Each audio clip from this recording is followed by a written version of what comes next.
Disabling biometric login on Mon Finance is a straightforward process. Follow these steps to ensure your biometric features are turned off.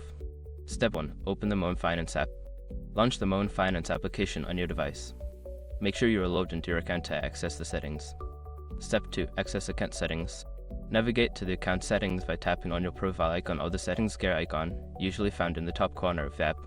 Step 3. Locate security settings. In the settings menu, look for the security or privacy section. This is where you can manage your login preferences, including biometric options. Step 4. Disable biometric login. Find the option for biometric login, which may be labeled as Face ID, Touch ID, or biometric authentication. Toggle the switch to turn it off. Step 5. Confirm changes. After disabling the biometric login, you may be prompted to confirm your choice. Follow any on-screen instructions to finalize the changes. By following these steps, you can easily disable biometric login on Mon Finance.